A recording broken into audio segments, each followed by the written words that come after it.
Turismo, un settore in costante crescita con imprenditori che oggi raccolgono i frutti di quella che fino a un decennio fa era considerata una vera e propria sfida economica. E uno di questi esempi è la famiglia Biasuzzi, che ha iniziato diversificando gli investimenti dall'attività di estrazione e dall'ippica.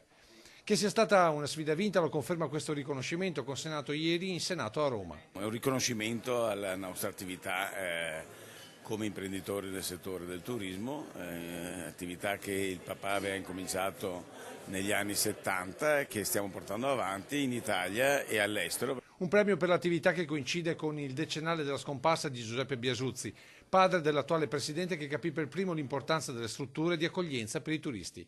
Ed oggi, con un Veneto ai vertici in Italia e in Europa per il numero di presenze, restano ancora molte le cose da fare per migliorare l'offerta. Non lo dico per i miei interessi, ma le infrastrutture.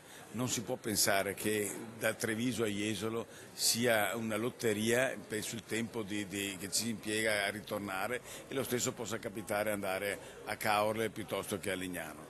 Vedo che stiamo già facendo qualcosa con la terza corsia dell'autostrada, però ci vogliono delle viabilità per poter andare alle spiagge in un tempo che sia ragionevole. E in riferimento agli interessi citati, inevitabile la domanda sulle cave, che vede Biasuzzi tra i nomi storici dell'attività estrattiva nella Marca, anche in relazione agli scavi per la Pedemontana. La Pedemontana, prima sulla zona del Vicentino e del Padovano e adesso sulla zona del Trevigiano, perché stanno arrivando con gli scavi, ha aiutato molto. Perché non siamo dimenticati che tanti imprenditori erano senza materia prima. Ritorno quindi all'attività estrattiva, ma sottolinea Biasuzzi, comunque sempre controllata. I controlli ci vogliono, mancherebbe altro, perché chi lavora può anche sbagliare, ma l'importante è che quella cava che è là da prima degli anni 70 ha un lago e i controlli sono sempre stati fatti, non è mai stato trovato niente di non normale. E anche sul fronte estrattivo l'unica alternativa a nuove cave è il riciclo. Di sicuro c'è il riutilizzo dei materiali, per esempio il fresato viene considerato non come un materiale da riutilizzo ma come materiale da discarica. Là dentro abbiamo del bitume che può essere utilizzato, degli inerti che possono essere riutilizzati, ma se lo consideriamo come